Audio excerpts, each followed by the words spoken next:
बघितलं वरती तर सचिन तेंडुलकर आणि त्यांची फॅमिली सगळे स्तब्ध होते. ऍक्च्युली काय आहे, स्टोरी रिअल स्टोरी आहे. ते आम्ही एवढे पैसे देऊ नाही शकत आहे.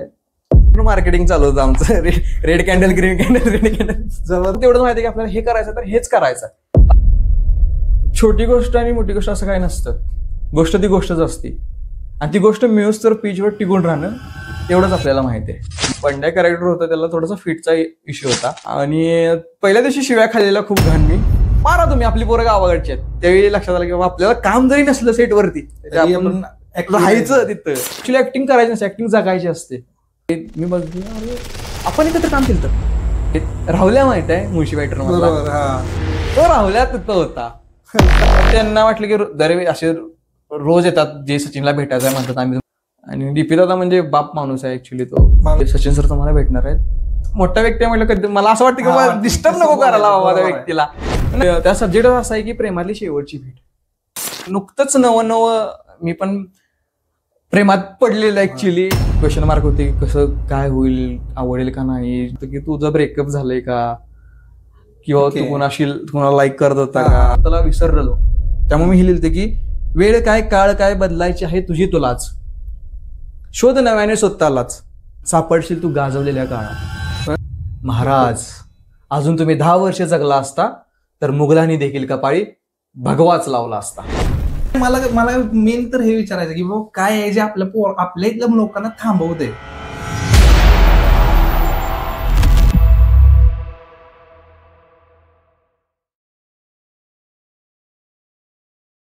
तर स्वागत आहे तुमचं अनस्क्रिप्टेड विथ अथर्वच्या पुढच्या एपिसोडमध्ये. आमची रिक्वेस्ट ऐकून तुम्ही इथं आल्याबद्दल धन्यवाद तुमचं.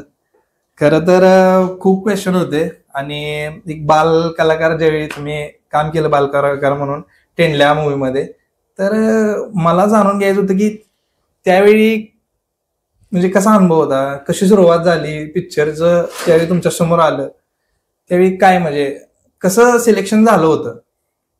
सांगायला गेलं तर एक नाही, मी 1ली ते 7वी पूर्ण अकॅडमिकला होतो. म्हणजे माझं गाव एडिनी पाणी. तर कलाक्षेत्राशी माझा संबंध असा जास्त नव्हताच. म्हणजे मला माहित नव्हतं की माझ्यात तेवढे कलागुण आहेत की मी ऍक्टिंग करू शकतो किंवा दुसरं काहीतरी करू शकतो.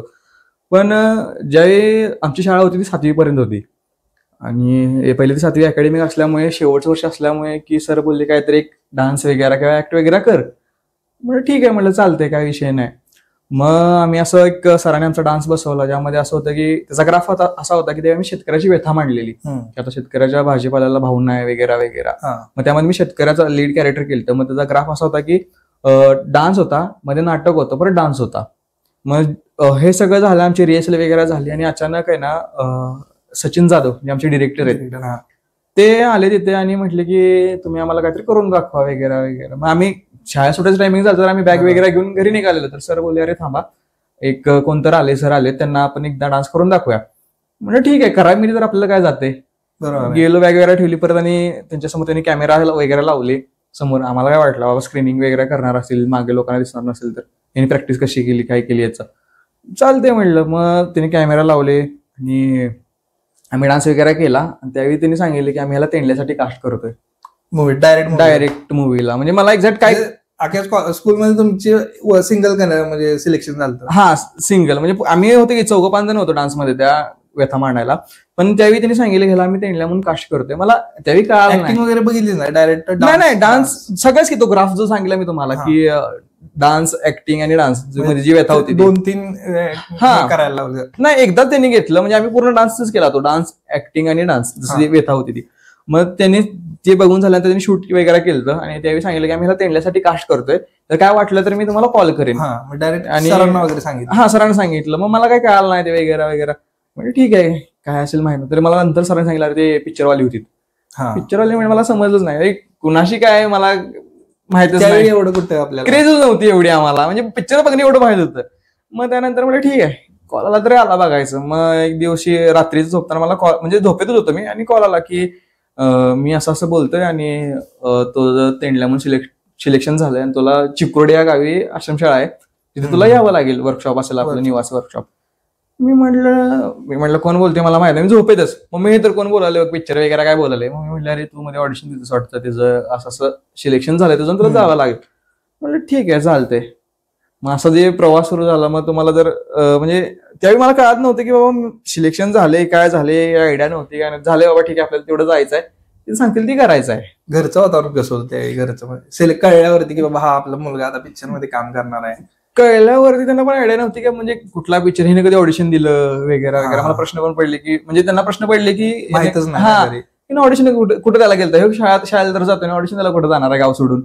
मग ठीक आहे मी सांगितलं मी शाळेत आलते वाटतं, असं असं त्यांनी कॅमेरा वगैरे लावलेला आणि त्यावेळी त्यांनी ऑडिशन माहित नाही मला ऑडिशन घेतलं का काय घेतलं, पण त्यांनी व्हिडिओ करून घेऊन गेली म्हटलं. आणि मला त्यावेळी काय तर म्हटलं की आम्ही त्याला तेंडल्यामध्ये काय तर सिलेक्ट करतोय असं तसं. म्हटलं ठीक आहे. मग मम्मीला पटलं काही गोष्टी. मग ज्यावेळी तिकडे जाण्याचा योग आला, मी एक तर मम्मीला सोडून कधी राहिलेलो नाही आहे कुठेच नाही. म्हणजे जरी मी पाहुण्यांच्यात गेलो तर म्हणतात की आपली गावा म्हणजे शहरातली माणसं असतील किंवा नातेवाईक असतील किंवा लोकांचं थोडं असतं की मम्माच बॉय तेच की आता नातेवाईक असतात ते म्हणतात की मम्मीचा पदर धरून असतो सारखा, कधी तर मम्मीला सोडून राहा.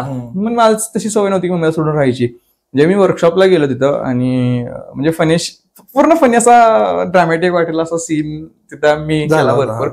म्हणजे गेलो, पहिल्या दिवशी गेलो, सगळी पोरं नवीन. जसं मी जसं माझं सिलेक्शन झालं तसं ऑल ओव्हर सांगली जिल्ह्यातली जेवढी जिल्हा परिषद शाळा आहेत, आश्रमशाळा आहेत, त्या शाळेतनी फक्त एक 5,000 ते 6,000 पोरांमधील एक 25 पोरं निवडलेली. मग ते सगळी तिथं आलेली, सगळे चेहरे नवीन, कोण ओळखीचं नाही काय नाही. त्यावेळी तुम्हाला माहितच नव्हतं की कोण कोण सिलेक्ट केलेत? हा सिलेक्ट झालेत म्हणजे बोलवले ते सिलेक्ट झालेत, पण त्यांची नावं वगैरे त्यांची ओळख वगैरे पटत नव्हती. बाबा सगळे नवीन आहेत, स्ट्रेंजर आहेत, सो त्यांच्यासोबत कसं राहायचं, कसा बिहेव करायचा वगैरे वगैरे.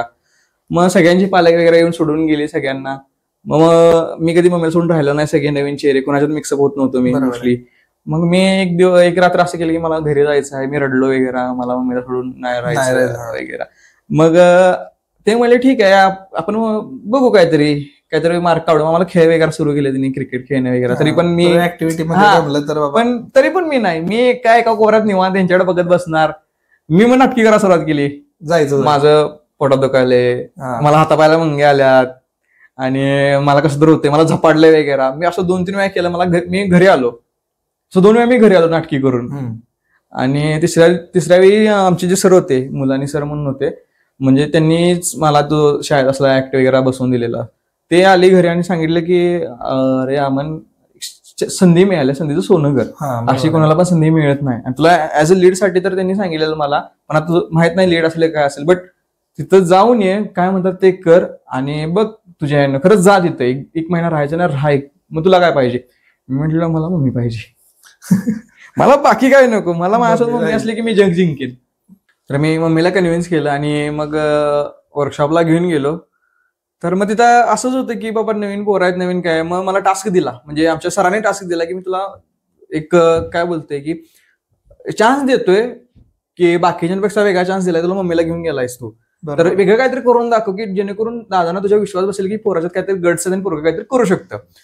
मग ठीक आहे म्हटलं चालतंय. मग तिथं पण मी राहत नव्हतो, पोरांच्या त्याचा निवासी शाळा होती ना, त्या शाळेत मी राहत नव्हतो. माझी तिथं मावशी होती चिकोड्यात, त्या मावशीच्या घरी मी आणि मम्मी राहायचो. आणि त्या रात्री मी माझी स्क्रिप्ट होती तेंडल्याची, त्या स्क्रिप्ट मधले एक 73 का 75 डायलॉग होते माझ्या स्वतःचे. मी ते एका रात्रीत लिहून घेतले आणि तोंडपाठ दुसऱ्या दिवशी डिरेक्टरना जसे पाहिजे तसे, ज्या फ्लोने पाहिजे तसे म्हणून दाखवले. मग त्यांना कुठे समजले की बाबा हा पोरगं काहीतरी करू शकतो, पोरगं काहीतरी गट्स आहेत. त्यावेळी मग मला परवानगी भेटली, हा ठीक आहे तू मम्मीला घेऊन राहणार ना, राहा. त्यावेळी म्हणजे नंतर ज्यावेळी तुमची कधी चर्चा झाली सरांसोबत, म्हणजे आफ्टर मूवी, त्यावेळी काय सांगितलं का सरांनी, कोण कोण आधी कास्ट झाले होते किंवा काय? फर्स्ट स्टार्टिंग तुझं होतं असं काय? नाही, कास्ट मध्ये आता जी 25 मुलं होती, मग काही जशी ओळख वेगळा व्हायला लागली सगळ्या पोरांची. मग प्रत्येकानं स्वतःची नावं सांगितली की याचं नाव अमन आहे, तर याचं नाव राज असेल किंवा यश असेल, अशी प्रत्येकाची नावं सांगितलेली. मग ते लोकांच्या म्हणजे आमच्या तोंडात बसून येत म्हणून आमचं एक 10 दिवसांनी आमचं नामकरण सोहळा म्हणजे बारसं झालं. बरोबर आहे. का तर आम्ही त्याच नावाने पोरांना हाक मारावी. मग सगळ्यांचं नामकरण सोहळा झाला, माझा राहिलेला. मग सगळ्यांची नावं नवीन होती, अँटिक नाव होती, बंड्या, चाट्या, शिरक्या, बाबल्या, यॉर्कर, अशी अँटिक नाव होती. मग मला सांगितलं तेंडल्या. बरं ठीक आहे, सगळ्यांची नाव हळूहळू, खरं नाव पण कधी कधी तोंडात निघायचं, नाही तू ह्याच नावानं हाक मारायची, जे कॅरेक्टर आहे त्याच नावाने त्याला हाक मारायचं. मग अजून पण आम्ही जेव्हा भेटतोय आम्ही स्वतःच्या नावाने कधी हाक मारत नाही. शिरक्या कुठं आहेस, अरे बाबल्या कुठं आहेस, ह्याच नावाने हाक मारतो. भेटतात अजून मुलं कोण कोण? भेटतात म्हणजे आता सगळी प्रत्येक जण स्वतःच्या कामात व्यस्त आहे. काही आता सगळ्यांची मिडल क्लास फॅमिलीतली पोरं त्यावेळी आहेत. खूप लहान. हा, आणि आता जशी कशी मिडल क्लास फॅमिलीतली पोरं असल्यामुळे कसं जबाबदारी यांच्या अंगावर पडली, सगळे कामाला लागले तिकडे तिकडे असतात. कधी कधी म्हणजे बाबले जे कॅरेक्टर आहे ते मला कोल्हापुरात असतो म्हणून मी भेटतो कधी तर. बाकी शिरक्यात वगैरे वरच्या वरती फोन असतात. बाकी आता पहिल्यांदा ज्यावेळी कॅमेरा समोर उभा राहून म्हणजे ज्यावेळी ऍक्च्युअल शूटिंग ऍक्च्युअल लोकेशन वरती जाऊन करायला सुरुवात केली, त्यावेळी कसं म्हणजे पहिला अनुभव कसा होता की कॅमेरा समोर बाबा आता आपण कॅमेरा समोर आहे. त्यावेळी तर तालीम व्हायची, शूटिंग तर व्हायचं नाही. कॅमेरा ज्यावेळी समोर होतो त्यावेळी काय फरक पडतोय? ज्यावेळी कॅमेरा समोर आला म्हणजे आमची भरपूर रिहर्सल झालेली आहे. मी पहिल्यांदा एक म्हणतो ना रॉ फिल्म शूट केलेली आहे मी याच्या आधी, जेव्हा मी वर्कशॉपमध्ये होतो त्यावेळी. म्हणजे जे मोठ्यांचे कॅरेक्टर होते ते पण आम्ही प्ले करायचो आणि त्याची आम्ही रॉ फिल्म शूट केलेली. मग ज्यावेळी फर्स्ट टाइम मला एक्झॅक्ट लोकेशन आठवत नाहीये ते, पण ज्यावेळी सीन होता ज्यावेळी मी कॅमेरासमोर उभा राहिलेलो त्यावेळी मी तेल वगैरे लावून चकचकीत कॅमेरा समोर उभा राहायचं म्हणून निवांत. म्हणजे नर्वसनेस होतं, एक दडपण होतं मनावरती की पुढे काय घडेल, माझ्या हातून काय चुकेल का, चांगलं होईल का हे कळत नव्हतं. आणि पहिल्या दिवशी शिव्या खाल्लेल्या खूप घाण मी, कारण मी तेल वगैरे लावून चकचकीत. गावाकडची पोर अशी नसतात. आणि हा, ज्यावेळी मी कॅमेरा समोर दादांचा कॉल आला मला की म्हणजे ओरडले, कळते ना तुला, तेल कोणी लावायला सांगितलं असं तसं. मी घाबरलो.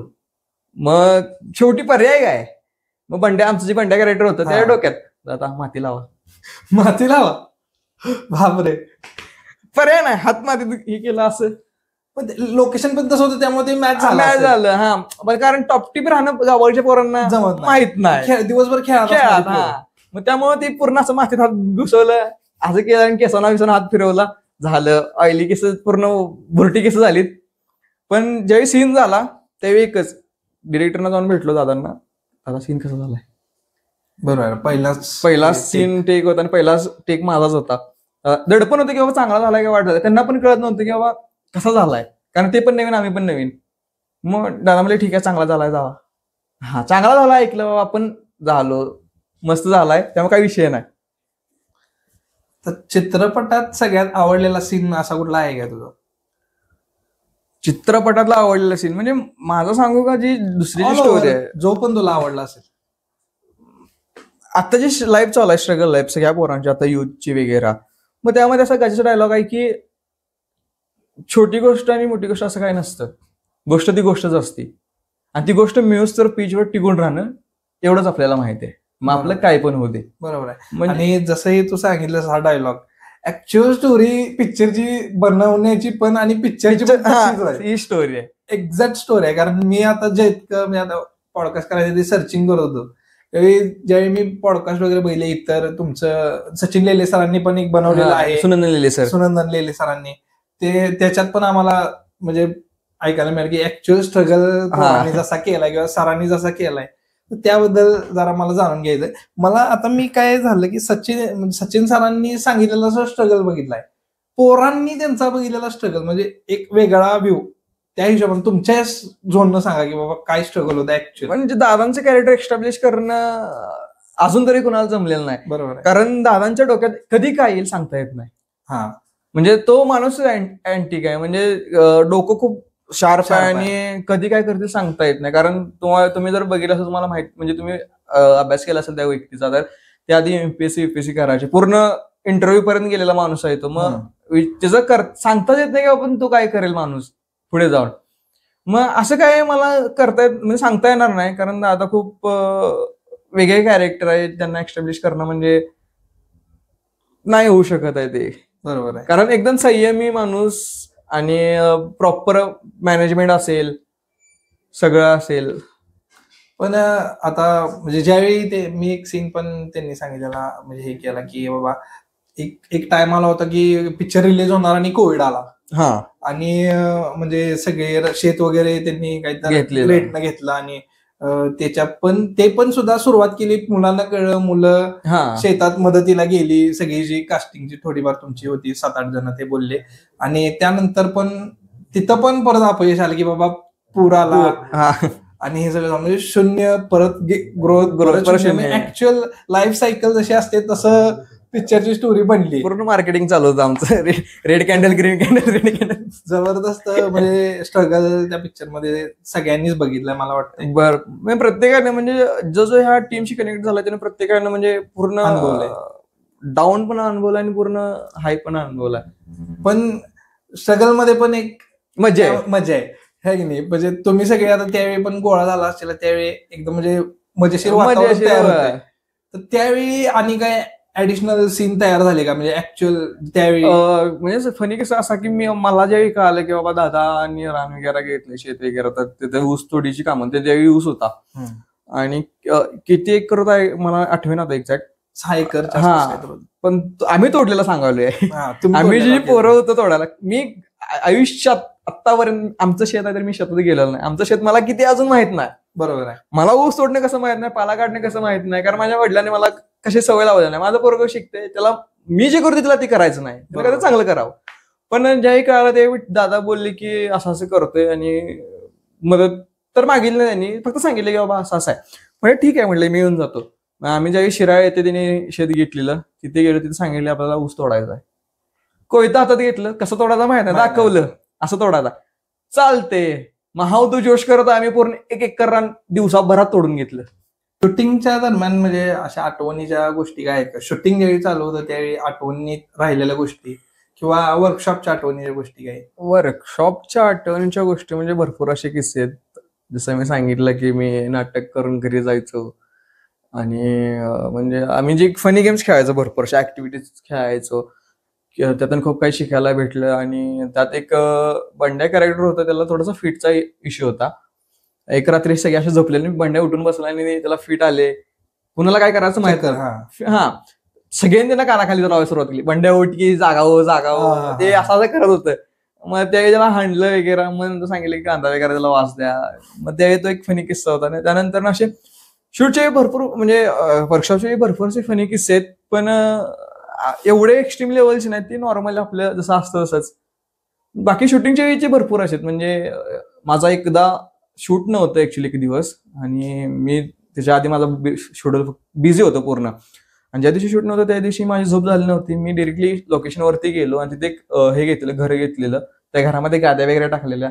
माझी झोप नाही म्हटलं, मी डायरेक्टली जाऊन पडलो.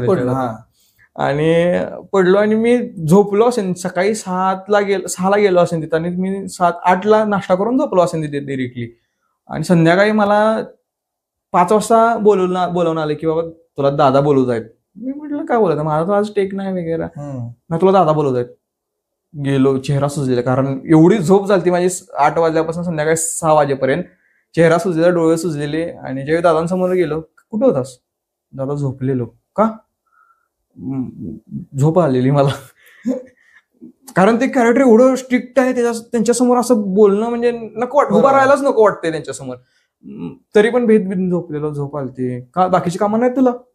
नाही, तू कंटिन्युटीसाठी थांबायचंस, मेकअपसाठी थांबायचं. मेकअप नसतो तरी पण मेकअपसाठी थांबायचंस. कोणाला घाम आलाय, कोणाला काय पाहिजे असेल तरी विचारायचं.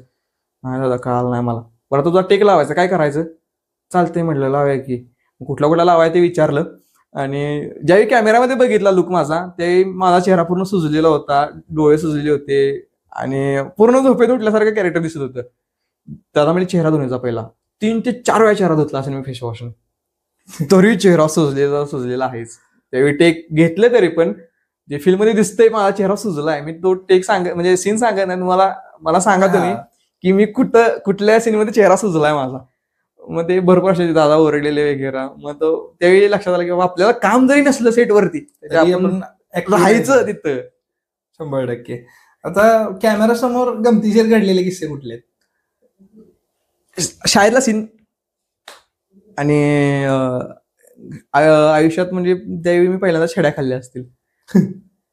मी म्हणजे मोस्टली कधी छड्या खाल्ल्या, कशा छड्या घ्यायच्या, अशा घ्यायच्या, कशा म्हणजे अशा मोस्टली अशा घेतात. पण कुठे घ्यायच्या असत्या, काय घ्यायच्या असत्या, म्हणजे जर फनी सीन करायचं कशी घ्यायचं हे माहित नव्हतं. आणि त्या सीनला असं झालं, कॅमेरा चालू आहे, सगळं चालू आहे, टेक वगैरे चालू आहे. त्यांनी कसं मारत होते, वरच्यावर मारायचे असे, म्हणजे टच करायचे नाहीत काठी. मग ती वरच्यावर, मग ते दादा म्हणले की फील होत नाही आपलं, म्हणजे जर्क दिसत नाही हाताला. मारा तुम्ही, आपली पोरं गावाकडची आहेत. मारा म्हटलं, ठीक आहे म्हटलं मारा. मग सीन चालू झाले, टेक झाले, एक टेक झाला, त्यामध्ये काहीतरी फोकस आउट झाला. झालं म्हटलं, छेडा खाऊन तर माहित नव्हतं काय. मी छेडी असे घ्यायला जायचो आणि छेडी बसायची इथं, मी हात असा करायचो, हे तशी फाटीशी बसायची. मग ठीक आहे म्हटलं चालते. मग एक टेक झाला, फोकस आउट होता. दुसऱ्या टेकला काय झालं, दुसऱ्या टेकला जे कॅरेक्टर होतं त्या कॅरेक्टरची जो माईकची वायर होती ती लोंबायला लागली नंतर खाली समोरनं, तो टेक पण ऑफ गेला. ज्यावेळी माझा टेक छेडी खाऊन होईल ना त्यानंतर तो टेक ऑफ गेला. 3 ते 4 वेळा मी छेड्या खाल्ल्या असतील त्यावेळी. शेवटच्या टेकला काय का छेडी कशी घ्यायची, अशी घ्यायची असते छेडी ते हातावरती. नाहीतर मी अशी छेडी घ्यायचो, असाच धरायचो, कारण सर असं मारणार ना, आणि असं मान भीत असं व्हायचं, ते पूर्ण इथे छेडी लागायची. मग ते 3 ते 4 टेक झाल्यावर मला मग हात सुजलेला माझा छेडा खाऊन खाऊन. त्यावेळी मला समजलं की छेड्या अशा घ्यायच्या असतात. बरोबर आहे. पण माझा एक क्वेश्चन असा होता की म्हणजे अर्ध दिग्दर्शन सरांनी केले ना, अर्ध कोणी केले मग? म्हणजे लिहिलं सचिन जाधव सरांनीच, आणि जे नचिकेत वाईकर आहेत जे पुण्याला असतात, FTI passing film television institute आहे पुण्यात, ते पास आउट आहेत एडिटर म्हणून आणि डिरेक्टर म्हणून डिरेक्शन टीम मधून. मग त्यांना ज्यावेळी सचिन दादाने कळालं की आपला एक मित्र आहे, म्हणजे एक असा फॅन आहे सचिनचा, तो पण खूप डायहार्ड फॅन आहे, इन्व्हॉल्व्ह व्हायला. हा, मग त्यांनी जे कॉलेज बघितले त्यांच्या PC वरती लावलेले, मग त्यांनी विचारलं त्याला की मी अशी फिल्म करतो सचिन वरती आणि तू करतोस का, डिरेक्शनचा जो भाग असेल तो उचला तयार आहेस का. ते बोलले ठीक आहे. मग त्यांनीच आमचं वर्कशॉप असतील घेतलं, म्हणजे नचिकेत दादाने आणि ऍक्टिव्हिटीज आमचं वर्कशॉप होतं ते चिकोड्या गावात. नचिकेत वाईकर आणि गौरव खेडकर हे दोघं ज्यांनी आमचं वर्कशॉप घेतलं, ते नचिकेत दादांनी ओव्हरऑल सगळं दोघांनी मिळून, सचिन जाधव आणि नचिकेत वाईकर यांनी मिळून डिरेक्शनचा कारभार सांभाळला. ऍक्च्युअल कॅमेरावर शूट झालं का DSLR पण यूज झालाय त्यामध्ये? आणि ऍक्च्युअल कॅमेरा रेडवरती शूट झाला आपलं. ओके. अभिनयात सगळ्यात कठीण गोष्ट काय वाटली, म्हणजे अभिनय ज्यावेळी तुझा रोल तुला मिळाला, डिफिकल्ट पार्ट काय होता? डिफिकल्ट पार्ट असं काय नाही, कारण त्यांनी अशी मुलंच हेरलेली की त्यांना वेगळं काय करायची गरजच लागली नाही पाहिजे. म्हणजे जे जगतायत ते त्यांना तेच करायचं, फक्त थोडंफार मॉडिफाईड करायचं आहे. म्हणजे त्यांनी कधी सीन केला नसेल तर त्यांना फक्त कसा करायचा हे सांगायचं होतं. मी काय म्हणजे मी डिफिकल्ट असं काय नाही, त्यांनी समजावून सांगितलं असं मी तसं केलेलं पण आहे. आणि म्हणजे ऍक्टिंग करायची हे अवघड आहे. म्हणजे आपण आता त्या एजला की आपल्याला विचार पडतात की ऍक्टिंग काय करायची, कशी करायची. जेव्हा आपण लहान असतो तेव्हा कळत नसते की आपल्याला फक्त एवढं माहिती की आपल्याला हे करायचं तर हेच करायचं, बाकीचं काय करायचं नाही. नॅचरल ऍक्टिंग तर त्यापेक्षा अवघड असते. नाही, नॅचरल ऍक्टिंग खूप लहान मुलांच्यात असते. बरोबर आहे का, तर त्यांना सांगतो की आपण बाबा तुला हे करायचं ना, मग तो तेच करतो. त्याला विचार पडत नाही की बाबा ही गोष्ट कशी करू, कशी ही केली काय होईल, काय दिसेल मला, म्हणजे मी कसा दिसेल हे डोक्यात नसतं त्यांच्या. कारण त्यांनी ते एक नॅचरल ऍक्टिंग करतात. पण आपल्या एजची लोक काय करतात, ऍक्टिंग करायची ना आपल्याला, कुठला लहेजा पकडू, काय एक्सप्रेशन देऊ, कोणत्या फ्लोने बोलू, मी हा डायलॉग घेतला की कसा बोलेन किंवा कसा दिसेल, हे विचार करतात आणि ते ऍक्टिंग करायला जातात. ऍक्च्युली ती ऍक्टिंग करायची नाही आपल्याला, ती नाही करायची. त्यांनी आयुष्यात आपल्या कधी काय अनुभवलंय का, सीन कुठे काय बघितलंय का, त्यासाठी मोस्टली ऍक्टरसाठी महत्वाचं काय, ऑब्झर्वेशन महत्वाचं आहे, वाचन महत्वाचं आहेच. आजूबाजूला ज्या गोष्टी घडतात त्यांच्या दुसऱ्यांना बघून शिकणं महत्वाचं. मिमिक्री पार्ट झाला ऍक्टिंगचा, पण तो जमायला पण पाहिजे. ऑब्झर्वेशन खूप महत्वाचं आहे, कारण जोपर्यंत तुम्ही बघत नाही किंवा तुम्ही स्वतः अनुभवत नाही त्याशिवाय तुम्हाला कळत नाही की ऍक्टिंग म्हणजे नेमकं काय करायचं आपल्याला. आपण तू बघतो म्हणजे असं इमॅजिन करणार की बाबा असं झालंय काय, पण ठीक आहे मी असं करतो, मग ते आपण ऍक्टिंग करतो. बरोबर आहे. आपल्याला ऍक्टिंग नाही करायची, ऍक्च्युली ऍक्टिंग करायची नसते, ऍक्टिंग जगायची असते. पॉइंट आहे. बरोबर आहे ना. जोपर्यंत जगत नाही तोपर्यंत कसं कळणार आपल्याला, त्या परिस्थितीतून गेलेलंच नाही तर ते आपण खूप काय बोलू शकतो किंवा मी असं करू शकतो. पिक्चरची स्टोरी पण अशी की एकदम कॅची पॉइंटवर बनवले की बाबा प्रत्येकानं जगलेली स्टोरी आहे. प्रत्येक जण स्टंपा घ्यायसाठी पैसे काढलेले आहेत, कुणाला टेंडल्या म्हणतोय, कुणाला जंट्या म्हणतोय. आता आपल्या वेळी जरा काय वेगळा झाला की पुढची जनरेशन होती, पण पॉइंट किती इझी आहेत की बाबा हा तू टेंडल्यासारखा खेळतोय भाई. म्हणजे गल्लीत असला तरी टेंडलाय भाई तू. ते झालं. आता मी जगलो नसेन एवढा, जेवढा पिक्चर मध्ये दाखवला एवढा मी जगलो नसेन, बट मी जेवढा जगलोय. मी बॅटसाठी पैसे काढलेत, आमच्यात पोरांच्यात असतील बॉलसाठी पैसे काढलेत, म्हणजे खूप काही चिंचा आम्ही स्वतः बाटल्या विकल्या त्या दारूच्या. बरोबर. त्या विकून आम्ही स्टंपर बॉल मिळायचा टकाटक म्हणून लागायचा बघ, टकाटक तो प्लास्टिकचा, आम्ही प्लास्टिकवर खेळायचो त्यावेळी. लागला की अंगा वळच उठला त्याचा, बरोबर गोल असा एकदम हार्ड. त्या बॉलला आम्ही खेळायचो, त्या बॉलसाठी आम्ही पैसे काढायचो. आता आमचे पण सांगतो किस्सा की आम्ही गल्लीत आता लॉकडाऊनचे आम्ही आल्या आधीपासून म्हणजे आमच्या इथं मैदान आहे बारकं, इथं मागच आहे, तर तिथं बारकं मैदान आहे, पलीकडे रस्ता आहे, बिल्डिंग वगैरे आहेत आणि दोन्ही साईडला शेत आहेत. हा बॉल मारला की बॉल गेला शेतात. हा मग ते शोधायला ज्याला घावल त्याला मान तू बाबा म्हणजे तू बॉल शोधते बाबा तू ह्यो गेला की बॉल गावची ह्याला पाठवा. नॅचरल किती बेसिक गोष्ट आहे. त्याच्यावरती फिल्म बनवलं स्टोरी म्हणजे कॉन्सेप्ट आणि त्यानंतर स्टोरी तयार केली थॉट प्रोसेस काय असेल जबरदस्त. नाही ऍक्च्युली काय आहे स्टोरी रिअल स्टोरी आहे जगलेली स्टोरी जगलेली. जो तेंडलाय तो एक्झॅक्ट मला कोण आहे माहित नाही. तुम्ही तर्क लावाय ना जे कॅरेक्टर आहे दुसरे बंड्या कॅरेक्टर असेल जॉन्ट्या कॅरेक्टर असेल बॉलर असेल शिर्के असेल ते कॅरेक्टर अजूनही जिवंत आहेत. बरोबर म्हणजे आम्ही त्यांना भेटलोय.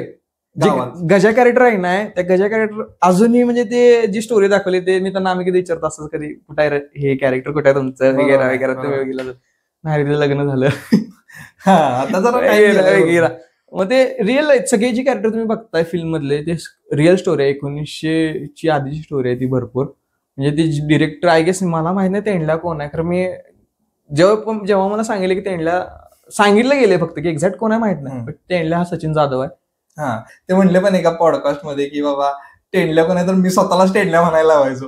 हा बरोबर रिअल स्टोरी आहे सगळी जी तुम्ही बघताय पडद्यावरती आणि तुम्ही जे अनुभवताय ही रिअल स्टोरी आहे ऍक्च्युली. त्यांनी जीवनावरती असेल त्यावेळी सचिनची क्रेज काय होती स्वतःला त्यामध्ये मांडून त्यांनी स्टोरी तयार केली. बरोबर सचिन पण अशाच एका भागातनं शिकला की बाबा एक बॉक्स भरपूर जणांनी पाहिला असं डॉक्युमेंटरी मध्ये पण त्यांनी मेन्शन केलं की त्यांचं जे चाळ होती स्ट्रेट तेवढंच खेळायचं इकडं मारायचं ना इकडं मारायचं स्ट्रेटच. आणि तुमचं पण मी त्या पिक्चर मध्ये बघितलं जबरदस्त म्हणजे डायरेक्शन पण त्या लेवलचं झालं. क्रिएटिव्हिटीच्या बाबतीत तडजोड करायची सांगितलं होतं सरांनी पहिल्यापासून की क्रिएटिव्ह बाबतीत तडजोड नाही झाली पाहिजे. आता आणि एक गोष्ट अशी की बाबा स्वतःचा सीन पाहताना कसं वाटत होतं की बाबा नाही जेव्हा मी पहिल्यांदा फिल्म बघितली ऍक्च्युली कारण 7 वर्षाचा स्ट्रगल होता. कारण म्हणजे 19ला आपण फिल्म रिलीज करणार होतो 5 स्टेट आणि 1 नॅशनल भेटलेलं त्यावेळी. त्यांनी एका ऑफिसला आपली फाईल पडून होती आणि त्यांनी आपल्याला जेवढी फिल्मला आपण पैसे घातलेत त्या भरपूर पटीने पैसे द्यायला तयार होते. आम्हाला फिल्म विका वगैरे वगैरे OTT साठी. हा म्हणजे ते थिएटरला रिलीज करणार बट त्यांच्या थ्रू लोगो टाकून. मग असं झालं की काय माहित नाही मला काय झालं पण ज्यावेळी लॉकडाऊन पडला आणि त्यानंतर महापूर आला आपला. बरोबर आहे. त्यामुळे एक फिल्म 5 ते 6 वर्ष रखडली गेली. आणि ज्यावेळी मी रिलीज करायला म्हणजे ज्यावेळी त्यांना परत अप्रूव्हल करायला गेलो तर त्यावेळी म्हटले की आम्ही एवढे पैसे देऊ नाही शकत आहे तर एवढे पैसे आम्ही एवढ्या पैशात तुम्ही आम्हाला द्यायला तयार असता तर ठीक आहे. मग डिरेक्टर निराश झाले की आम्हाला एवढे आम्ही पैसे टाकून फिल्म केले आणि तुम्ही आम्हाला एवढ्या कमी ह्याच्यात मागताय तर आम्ही नाही देऊ शकत. बरोबर आहे. मग थोडासा पॉज घेतला आणि त्यांनी थोडासा विचार करायला की करायचं काय एक्झॅक्ट. मग सचिनला भेटणं असेल सचिन तेंडुलकर सरांना असेल आणि वगैरे त्यात काही कालावधीत खूप काही गोष्टी घडून गेल्या. मग त्यांनी शेवटी असाच निश्चय घेतला की आपण स्वतः फिल्म प्रेझेंट करायची स्वतःच्या बलबुत्यावरती. बरोबर. मग त्यावेळी सुनंद लेले सर त्यांनी पुढाकार घेतला की सचिन तू लढ मी तयार आहे तुझ्यासोबत लढायला. त्यांचं भरपूर सहकार्य. हा मग सुनंद लेले प्रेझेंट करतात ना फिल्म आपली त्यांनी प्रेझेंट केली आपली फिल्म प्रस्तुत आले ते प्रस्तुत म्हणून. आणि म्हणजे एक अनुभव तर मला माहिती घ्यायची आहे की पिक्चर नंतर तेंडुलकरला ज्यावेळी ऍक्च्युअल भेटणं झालं ना तुमचं. माझं असं नाही झालं म्हणजे आमच्या टीमचं मोस्टली कोणाच नाही फक्त सचिन दादा असतील आमचे नचिकेत दादा असतील आणि चेतन दादा असतील. तो किस्सा म्हणजे मी ऐकलाय त्यांनी सांगितलंय म्हणजे मी ऐकलायच की म्हणजे ज्यावेळी फिल्म तयार झाली आणि लोक म्हटले म्हणजे जे लोकांच्याकडनं आम्ही प्रतिक्रिया घेतली की तेंडल्याबद्दल काय वाटतं म्हणजे कोणाला माहित होतं एक्झॅक्ट काय घडलंय म्हणजे स्टोरी थोडेफार लोकांना माहित होती पण काही लोकांनी आक्षेप घेतला की तुम्ही तेंडुलकरचं तेंडल्या केलंय ऍक्च्युली म्हणतात लोक. हा म्हणतात पण काय आक्षेप घेतले आम्हाला पण माहित नाही म्हणजे मला जसं आमण्या म्हणतात किंवा साहजिक गोष्ट म्हणतात. मग तरी पण काही लोकांनी आक्षेप घेतले की बाबा एवढ्या मोठ्या व्यक्तीचं तुम्ही नावात हे करताय तर त्याला काहीतरी वेगळे वाटलं त्याने काहीतरी आक्षेप घेतला तर तुम्ही फिल्म रिलीज करू शकत नाही वगैरे वगैरे. मग हा डोक्यात ज्यावेळी मुद्दा आला त्यावेळी तिने ठरवलं की आपण सचिनला भेटायचं. त्यावेळी सुनंद लेलेंची पण ओळख नव्हती जास्त ऍक्च्युली. मग सचिनला भेटायचं तर कुणाच्या मार्गे भेटायचं सुनंद लेलेंच्या मार्गे भेटायचं. मग त्यावेळी त्यांनी सुनंद लेलेंना अप्रोच केलं की आम्हाला सचिनला भेटायचा वगैरे. मग त्यांना वाटलं की दरवेळी असे रोज येतात जे सचिनला भेटायचं म्हणतात आम्ही तुमच्या फिल्म करणार आहे हे करणार आहे ते करणार आहे. मग त्यांना काय ते म्हणजे नॉर्मल वाटलं की बाबा हा भेटवतो म्हणून त्यांनी टाळाटाळ केली थोडे 2-3 मीटिंग मध्ये. पण त्यावेळी ज्यावेळी त्यांना जेन्युइन वाटलं की बाबा पोरं काय तर खरंच करायलात, मग त्यावेळी त्यांनी सांगितलं सचिनला की अशी पोरं आहेत, ते करतायत तुझ्यावरती काहीतरी, त्यांना भेटायचं आहे. त्यांची फिल्म तयार आहे. मग सचिन बोला ठीक आहे, सांगतो मी त्यांना. मग असं 2-3 वेळा झालं. आणि ज्यावेळी मीटिंग करून परत येत होते, सचिनला त्यावेळी भेटायचं होतं, त्यावेळी ते गेले मुंबईला. आणि सचिनला त्यावेळी भेटता नाही आलं. आणि त्यावेळी रिटर्न आले. आणि रिटर्न आल्यावरती म्हणजे मुंबई टू पुणे येत असताना अर्धा रोड क्रॉस झाला होता त्यांचा. त्यांना कॉल आला असिस्टंटचा की सचिन सर तुम्हाला भेटणार आहेत. नाही सचिन सर नाही, परत येऊ शकता का तुम्हाला, आम्हाला फिल्म बघायची आहे तुमची. बरोबर आहे. मग कोण भेटणार आहे सांगितलं नव्हतं, तर आम्हाला तुमची फिल्म बघायची आहे आणि या तुम्ही. मग परत आणि 7 स्टारला गेले हॉटेलला. तिथे गेल्यावरती थिएटरच्या बाहेर थांबलेत, उभा राहिलेत आणि नर्वसनेस होता की कोण बघणार आहे, एक्झॅक्ट काय आला पाहिजे. क्वेश्चन मार्क होते की कसं काय होईल, आवडेल का नाही, जे कोण बघणार आहेत त्यांना, किंवा ते पण आक्षेप घेतला त्यांनी अवघड व्हायचं. मग अशीच निराश होऊन म्हणजे हाताश होऊन बसलेली की आता कोण बघेल, आपल्याला परवानगी भेटेल का नाही. आणि ज्यावेळी त्यांनी बघितलं वरती तर सचिन तेंडुलकर आणि त्यांची फॅमिली सगळे स्तब्ध होते आणि त्यांना सुचत नव्हतं की काय करायचं काय नाही. त्यांनी अक्षरशः सेकंड पण नाही केला सचिन सोबत. ज्यावेळी आले त्यांनी सचिनने एक रफ कट होता, तो 3.5 तासाचा रफ कट होता, एडिट पण झाली नव्हती फिल्म. रफ कट त्यांनी सगळ्यांनी बसून बघितला. म्हणजे जे डिरेक्टरने मला सांगितलं की त्यांनी सगळ्यांच्या विषयी विचारलं की बाबा हा पोरगा काय करतो, याचे घरचे काय करतात वगैरे. मग त्यांना काय आक्षेप नव्हता की बाबा तू कर काय करायचं असते, मग ह्यासाठी किती खर्च लागला असेल ते, म्हणजे जेवढा खर्च लागला असेल ते द्यायला तयार होते सर. सचिन सर घेतलं नाही, पण नाही घेतलं, गिफ्ट आहे शेवटी. मग फिल्म वगैरे दाखवून आले, मग ते खुश झाले, आपल्याला परवानगी भेटली आता आपल्या देवताची, तर आपण दाखवलं म्हणजे संपला विषय. मग परत आले. नंतर काही दिवसांनी परत फोन आला की आम्हाला परत आणि फिल्म बघायची, ते काहीतरी सारात तेंडुलकर यांना बघायची होती. मग नंतर त्यांनी फिल्म बघितली, सगळ्यांनी बसून बघितली. चेष्टा आहे का, 3 तास तो मोठा व्यक्ती आपल्यासाठी देते. त्यांना फिल्म एवढी आवडली की ठीक आहे म्हणले, अजून रक्कम सांग किती पाहिजे त्याला वगैरे. मदत काय लागली तर नाही म्हटले तुम्ही ते बाईट द्या, बास आहे तेवढं आम्हाला. जबरदस्त. आता म्हणजे आता हे तर झालं मूवी झाल्यानंतर हिरो म्हणून ओळखलं का तुला गावात वगैरे, शाळेत? नाही ऍक्च्युली हिरो आलाय आपला म्हणायचे सगळे हिरो आलाय, मग लोकांना पठायच नाही. कारण एवढा कालावधी गेलता की मी 7 वर्षामागे खूप वेगळा दिसत होते, दाढी वगैरे नव्हती, पूर्ण लहान होतो. आणि ज्यावेळी मी पुण्याला म्हणजे इथलं मोस्टली प्रमोशन मी इथलं केलंच नाही. मी पुण्याला प्रमोशनला गेलो आणि ज्यावेळी मी थिएटरच्या बाहेर जाऊन उभा राहायचो, मी असं उभा राहायचो निवांत. आणि तिथे सांगायचे तेंडल्या भेटायला आलाय तुम्हाला वगैरे. मग ते सगळे डिरेक्टरना भेटायचे, सगळे नचिकेत वाईकर जे पुण्याचे डिरेक्टर, त्यांना भेटायचे सगळे. आणि मग सांगायचे का तू तेंडल्या तिथं कोपऱ्यात उभा आहे. बरोबर. मग त्यांना पटायचं नाही, मी असे बघायचे ते हेच पोरग आहे तेंडल्या. हा म्हटलं तेंडल्या म्हणजे अशी करायची, म्हणजे लोकांना ओळखायचं नाही. मला म्हटलं की दाढी काढ दाढी काढ वगैरे. म्हटलं नाही, दाढी तर नाही काढू शकत आहे म्हटलं. First experience. मग लोकांना पटायचं नाही. आणि पण हे पण चॅलेंज होतच की बाबा ज्यावेळी शूटिंग ऍक्च्युअल चालू झाली त्यावेळेस एज, आणि हळूहळू मुलं मोठी होत आहेत आणि टाइम पण जातोय. मॅच ते मग टास्क पण नाही म्हणायचं, आपला वीक पॉइंटच होता ऍक्च्युली, लोक ओळखणार नाही वगैरे. थोडक्यात हॅरी पॉटर सारखं झालं की बाबा लहान सिक्वेन्स चालू केलाय, मोठं होईल तसं ते शूट करा. पण त्यांचा सिक्वेन्स आहे, आपलं तर एकदमच शूट करायचं आहे. सगळ्यात मोठा चॅलेंज तो होता, लोक ओळखत नव्हते ऍक्च्युली. खरं तर म्हणजे लोकांना माहित होतं, जे जवळचे होते, ज्यांनी मला बघितलं होतं, ज्यांना माहित होतं की मी मूवी करतोय किंवा केले, त्या लोकांना माहित होतं की बाबा हा तेंडले आहे. पण जे नवीन होते त्यांना पटत नव्हतं की हा तेंडले आहे का खरंच.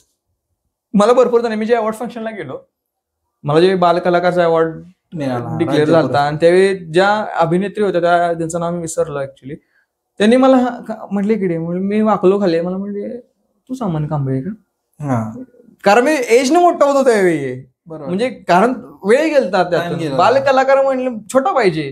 23चा असेल, 23चा किस्सा असेल, 2023. नाही 19चाच किस्सा आहे तो ऍक्च्युली, 2019 पुरस्कार आधी मिळाला. पुरस्काराचाच किस्सा आहे तो. कारण ते मी 10वी जस्ट 10वीला आलतो आणि ती वाटत होतं की मी लहान आहे, हाईट त्यांच्या हाईटपेक्षा मी मोठा दिसत होतो.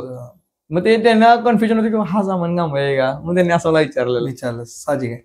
एक विषय असा आहे की आपल्या इकडच्या लोकांमध्ये क्रिएटिव्हिटी तर खूप आहे, भरपूर आहे, पण सोर्स मिळत नाही किंवा स्टँड प्लॅटफॉर्म भेटत नाही. तर हे कुठं तर मागे राहतं. कारण आम्ही पण एक शॉर्ट फिल्म केली होती साधारणतः 2015-16च्या टाइमला. आम्ही जस्ट मुलांनी केली होती, 7-8 लोकच होती. आणि जस्ट म्हणजे आम्ही करायचं म्हणून केलं, एक रॉ सब्जेक्ट आम्हाला घावला, हम्म. त्याच्यावर बनवली, झाली, हाईप झाली, डाऊन झाली.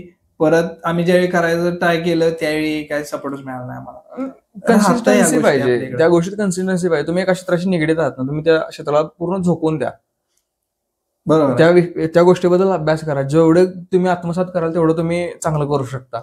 बरोबर आहे. कारण आपलं मिडल क्लास तसं होतं, ज्याच्याकडे पैसा आहे तो करणारच. जबाबदारी पडली की झालं. आता मी तेच करतोय, कॉलेज करतोय, सायमल्टेनियसली ऍक्टिंग वरती फोकस करतोय, पण ते होत नाही कधी कधी माझ्याकडे अजूनही स्टोऱ्या भरपूर अशा लिहून आहेत वगैरे वगैरे, पण करायचा म्हणतोय. आता मध्ये मी रील करणार होतो, म्हणजे लोकांना रिलेट होईल अशी, की त्या सब्जेक्ट असा आहे की प्रेमातली शेवटची भेट.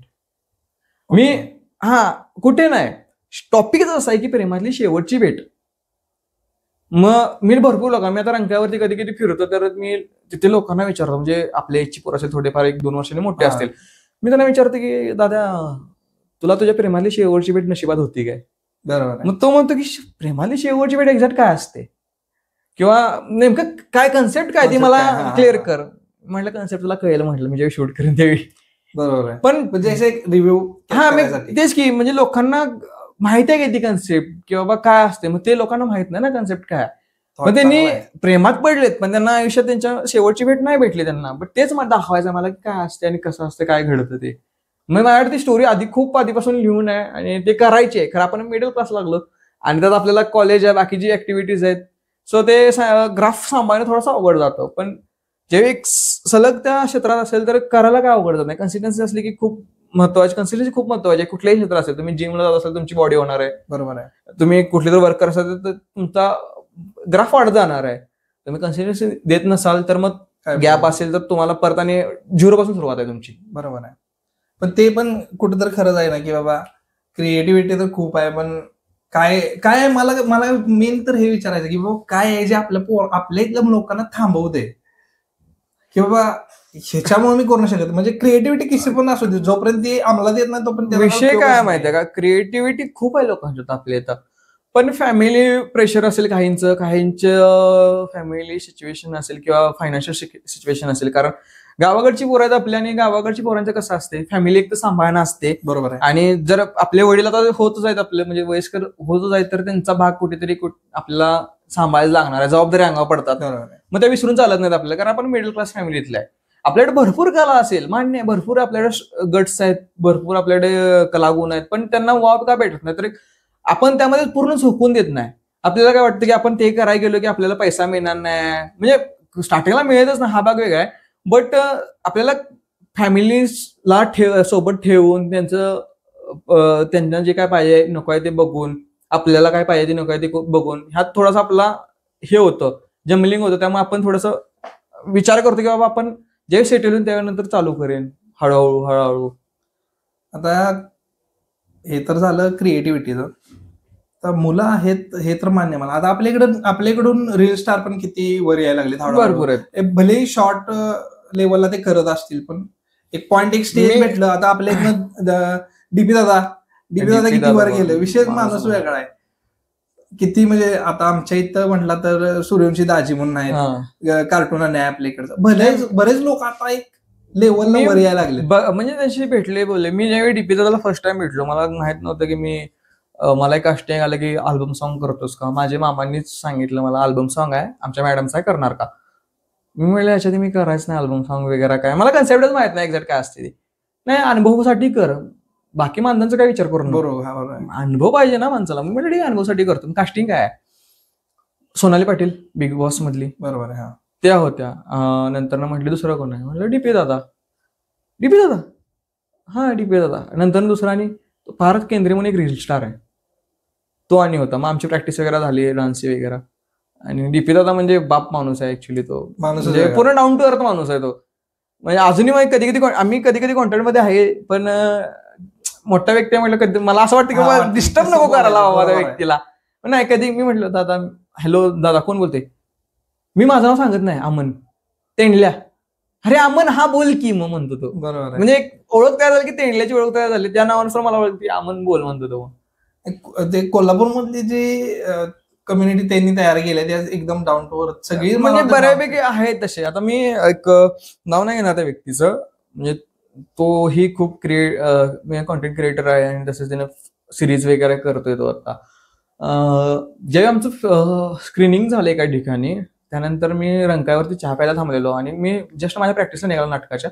ते चहा प्यायला थांबल्यावरती तिथे तो आला आणि तो म्हणला तूच आहेस का, ते जाता स्क्रीनिंग झालं तिथं होतस का? मी म्हटलं हा मीच होतो, बोल ना.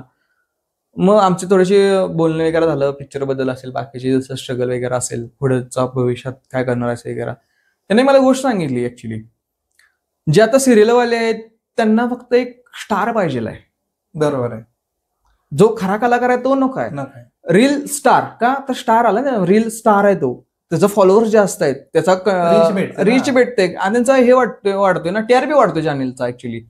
मग त्यांना ते पाहिजे. मी त्यांच्या कलेला नाही म्हणत नाही, त्यांनी स्ट्रगल केले, ते डिझर्व करतात, कारण ते शून्यातून त्यांनी स्वतःचं विश्व निर्माण केलंय, म्हणजे चेष्टा नाही आहे ते.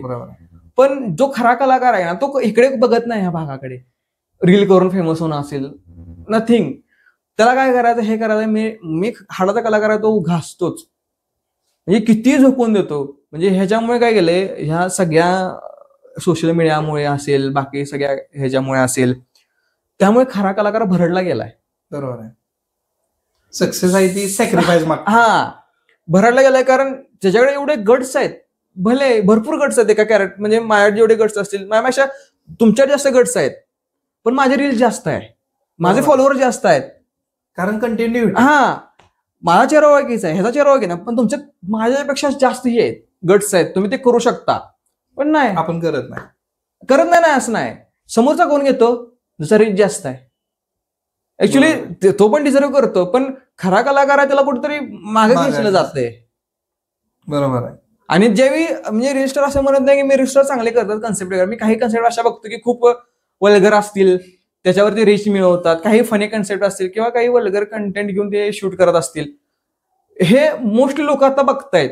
पण जे खरा कंटेंट आहे लोकांना जो बघायचा आहे, पण ते बघत नाहीत लोक, खरं त्यातून काय शिकायला भेटतो. असे भरपूर कन्सेप्ट मी लिहून ठेवलेत ऍक्च्युली. आणि मी आता एक सिरीज बघत होतो मध्ये, त्या क्रिएटरचं नाव आहे प्रथमेश पवार म्हणून एक क्रिएटर आहे, मुंबईचा आहे का तो कोकणातला ऍक्च्युली. त्याची मी कन्सेप्ट बघितली की कॉलेज लाईफ म्हणून त्यांनी रीलला सिरीजच चालू केली ऍक्च्युली. त्या 23वा पार्ट मी वेट करत असतो, हा पार्ट कधी टाकते. म्हणजे त्याने स्टोरी दाखवली, म्हणजे तुम्ही जे लाईफ जगताय कॉलेज लाईफ, त्याने ती स्टोरी दाखवली ऍक्च्युली. स्टोरी कॉलेज लाईफची स्टोरी आहे. म्हणजे एका मुलीच्या पाठीमागे पोरगा कसा खोळा होतो. 2-3 मुलांची दोन मित्र, एकटाच येतो आणि त्याला 2 मित्र कसा सपोर्ट करतात, त्या मुलीशी कसं कम्युनिकेट करतात, आणि त्यानंतर ती पूर्ण स्टोरी दाखवली. ती बघण्यासारखी स्टोरी ऍक्च्युली. म्हणजे तुम्ही जगले तुम्ही, किंवा तुम्ही अनुभवली नसेल पण तुम्हाला माहित असेल, तुम्ही बघितली नसेल पण तुम्ही बघा.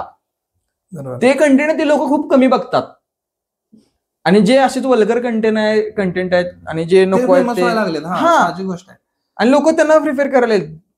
आता मध्ये फोल काक्यान झालं त्यावेळी त्यांनी ऍक्टिंग, म्हणजे त्यांनी जस्ट एक फन, म्हणजे काय म्हणतो, पब्लिक अटेन्शन कॅच करायला म्हणून एक हे केलं होतं. तर ते जो मेन अँकरिंग करणारा जो हे आहे तर त्यांनी ते बोलले की चेंगळ्या बोले पब्लिक बोलते, हे डायलॉग जे आहेत हे पब्लिक बोलते भरपूर. आता 4-5 ते बोलला, आणि नंतर त्यांना एक्सप्लेन केलं की तुम्हाला हे माहित आहे, पण ऍक्च्युअल आपली जी संस्कृती आहे ती माहिती आहे. नंतर त्यांनी शो ऍक्च्युअल मध्ये चालू केला. तेच आता जे जग चालू आहे ती खूप, म्हणजे मी जर 21व्या शतकात जगत असेल तर माझे विचार असे मला वाटतं की मी 90s मध्ये जगतोय. बरोबर. म्हणजे मला आवडतं 90sचं जगणं. बरोबर आहे. कारण ही जनरेशन खूप म्हणजे फ्लो मध्ये एवढी घाण झाली, मला ते एक्सप्लेन नाही करता. खूपच खूप खूप खूप म्हणजे पूर्ण वाया गेलेत. मी असे पूर्ण वेस्टर्न इकडं उचलून ठेवल्यासारखं झालंय. आता मी कॉलेजचं नाव सांगत नाही माझ्याच, त्या कॉलेजवरती बघतो यार लिटरली डबल डेटिंग चालू आहे. लिटरली माझ्या फ्रेंड लाईन समोरून बोलतात की फ्रेंडशिप बेनिफिट असेल का. अरे म्हटलं कुठे चाललाय आपला देश. म्हणजे ह्यासाठी आपण जो रील मध्ये डायलॉग आहे की ग्रीन एन्व्हायरमेंट वाचवते वगैरे वगैरे असा काहीतरी विषय येतो. त्यामुळे खूप घाण चाललंय. पण लोकांना एवढंच म्हणेन की मी खरा कंटेंट बघा, खरा कलाकार ओळखता येते का बघा, आणि त्या कलेला दाद द्या. उगाच काहीतरी फालतू व्हिडिओ बघून त्यांना व्हायरल करू नका. खरा कलाकार आहे तो घासतोय, भरडतोय सगळ्या गोष्टीत, बट तो कला प्रेझेंट करतोय, तर त्या कलेला वाव द्या आणि ते शेअर करा ऍक्च्युली. आणि म्हणजे आफ्टर 10ला कुठलं ऑडिशन वगैरे दिले असं काय झाले किंवा न्यू प्रोजेक्ट काय करायचं डोक्यात आहे वगैरे वगैरे? माझे स्वतःचे प्रोजेक्ट ऍक्च्युली डोक्यात आहेत. मी त्यानंतर स्वतः एक डिरेक्शन मध्ये केलंय. सॉन्ग डिरेक्ट केलंय मी ऍक्च्युली एक. त्यानंतर 2-3 कन्सेप्ट डिरेक्ट केलेत, स्वतः लिहून स्वतः दिलेत. आणि करायचं असं म्हणजे ऑडिशन मी दिलेत भरपूर ठिकाणी, काय काय ठिकाणी ऑफर आलेले आहे मला. बट त्यांनी तो लुक बघितला तेंडल्यामधला, त्यांना लहान लुक असताना. बघितला. म्हणजे मी माझे प्रोफाईल पाठवले त्यावेळी ते बोलले की अरे नाही, आम्ही ते लहानसाठी कास्ट करतोय, 10वीचं पोरं काय.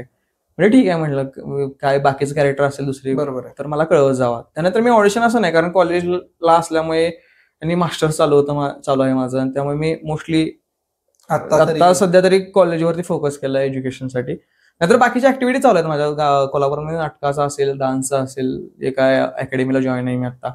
बाकी मग स्वतःचं रायटिंग चालू आहे, एक शॉर्ट फिल्मचं स्क्रीन प्ले लिहून आहे आणि बाकीच्या रीलसाठी कन्सेप्ट लिहून आहेत. फक्त ते करणं होत नाही ऍक्च्युली. करणं होत नाही, भरपूर असं असतंय. आता मला आता म्हणजे पिक्चरकडे येऊया की मूवी झाली, शूट झाली, प्रमोशन पार्ट ज्यावेळी येते त्यावेळी खरं तुमचं जे केलेलं असतं त्याचं चीज करायचं ती वेळ असते किंवा प्रमोशन. पण प्रमोशनला पण आपल्याला हे नव्हतं की एक स्टँड नव्हता.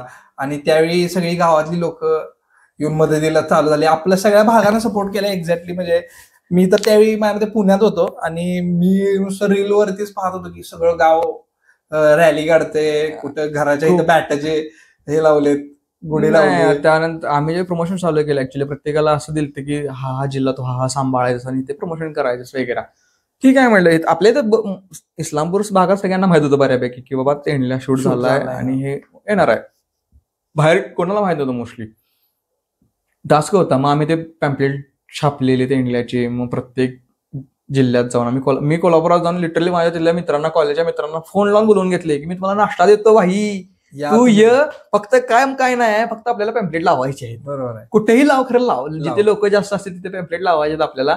फक्त पब्लिसिटी करायचं. तुला काय तोंडानं बोलायचं नाही, काय नाही, फक्त जायचं, पॅम्पलेट चिटकवायचं आणि निघायचं तिथनं.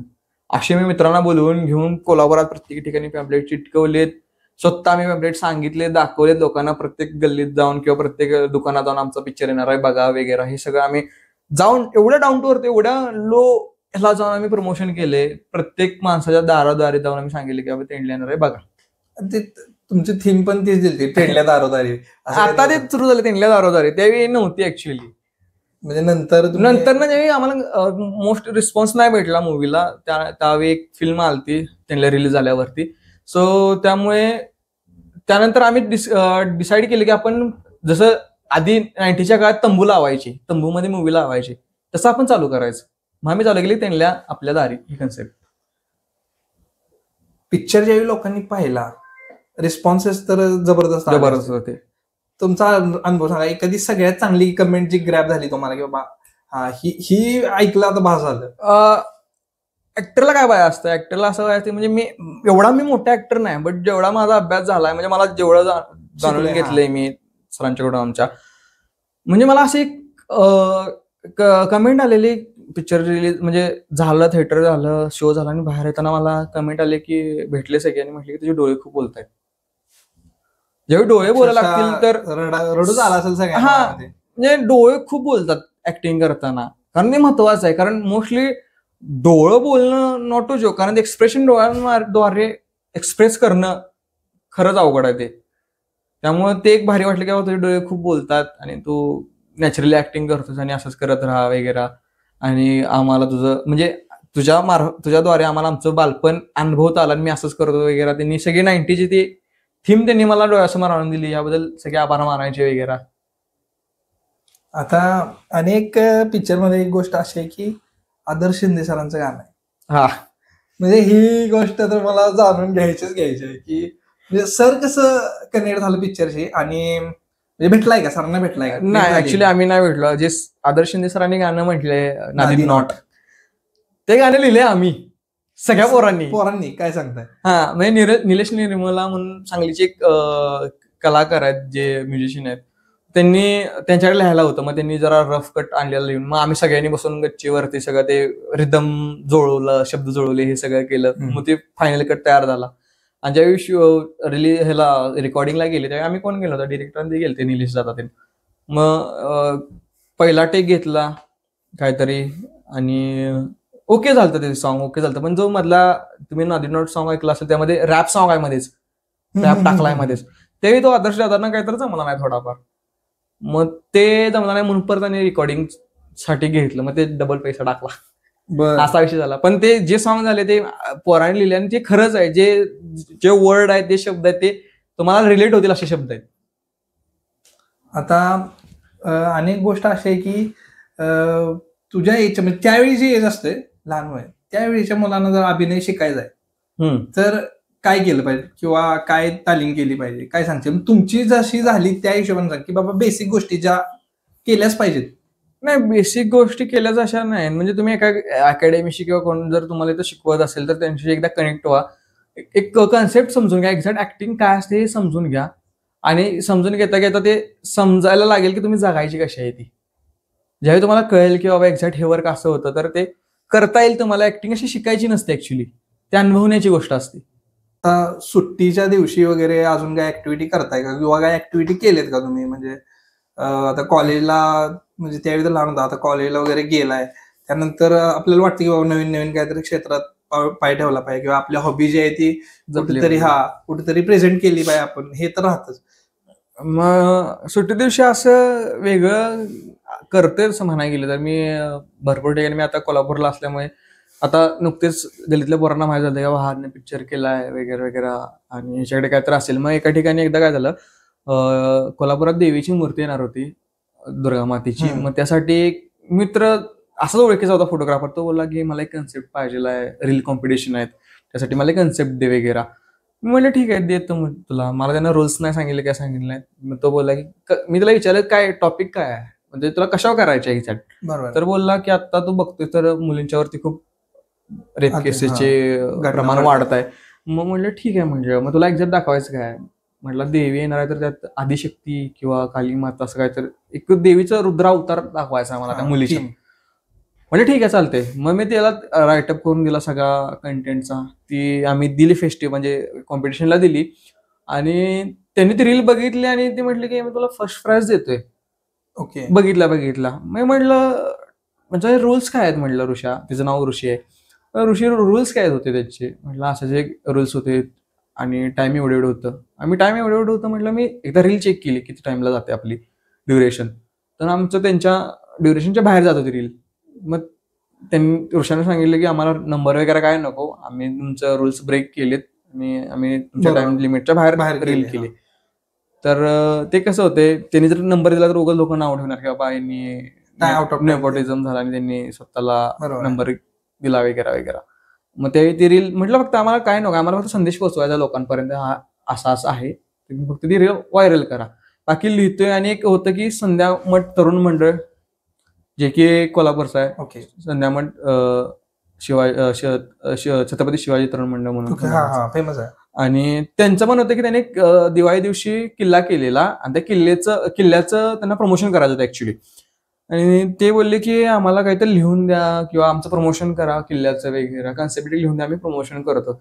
मग मला ऋषी बोलला की अरे मित्र आहेत माझ्या आणि काहीतरी सुचतंय का तुला जसं आपण करू शकतो. मग त्यांनी कन्सेप्ट काय मांडले म्हटलं ऍक्च्युली, किल्ला काय दाखवलाय.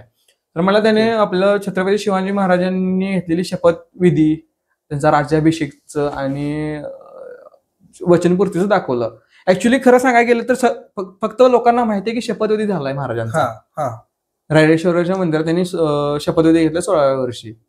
बरोबर आहे. आणि मग तो शपथविधी ज्यावेळी त्यांनी स्वराज्य स्थापन केलं, त्यांचा राज्याभिषेक झाला, अवघे 44 वर्ष त्यांनी झटलेत त्यासाठी. शपथ फक्त घेतलेली शपथ माहिती आहे, पण त्यांनी वचनपूर्ती कुठे केली हे अजून लोकांना क्लिअर नाही काही गोष्टीत.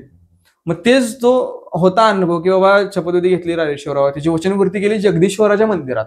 हे कोणाला माहित नाही की जगदीश्वराच्या मंदिरात त्यांनी वचनपूर्ती केली. मग तो जर त्यांनी अशीच कन्सेप्ट दिली की बाबा तुम्ही असं मांडा की वचनपूर्ती घेतली, पण लोकांना अजून माहित नाही की त्यांनी वचनपूर्ती कुठे केली. जसं आपण देवाकडे गारणं मागतो की बाबा देवा मी असं केलं की मी तुला परत हे करेन, नवस बोलतात असं. मग नवस मागितलं सगळ्यांना माहित आहे, महाराजांनी नवस मागितलेला की स्वराज्याचा नवस मला देवी दे किंवा हे दे. मग ते नवस पूर्ण करायला त्यांनी कुठे नवस पूर्ण केला हे माहित नव्हतं. मग तीच कन्सेप्ट होती की राज्याभिषेक म्हणजे शपथविधी घेतली, राज्याभिषेक झाला आणि ती वचनपूर्ती कुठे केली हा जो अनुभव होता, जे दाखवायचं होतं ते त्यांनी संध्या मठवाल्यांनी दाखवलेलं. मग आम्ही सीन असा क्रिएट केलता की आम्हाला डिरेक्टली लोकांना दाखवायचं नाही की किल्ल्यामध्ये काय आहे, ओके. किल्ला कसा बांधलाय, किंवा ते दाखवलं की लोकांना लगेच कळणार की हा बाबा यांनी शिवरायांचं वचनपूर्ती दाखवली वगैरे. आम्हाला ते दाखवायचं नव्हतं, आम्हाला वेगळ्या पद्धतीने काय दाखवायचं होतं. आम्ही काय केलं, रंकाळ्यावरती ऍक्च्युली कुणी स्टार्ट केलं नव्हते. जे आता तुम्ही बघताय की रंकाळ्यावरती चालू आहे, गाणी म्हणतायत, कुठे सायपर चालू आहे, कुठे बाकीच्या ऍक्टिव्हिटी चालू आहेत, हे चालू होण्याच्या आधी आमच्या डोक्यात कन्सेप्ट आली की मोस्टली रंकाळ्यावरती आता पब्लिक जमतं, त्या पब्लिकचा फायदा कसा घ्यायचा हे डोक्यात आलं माझ्या.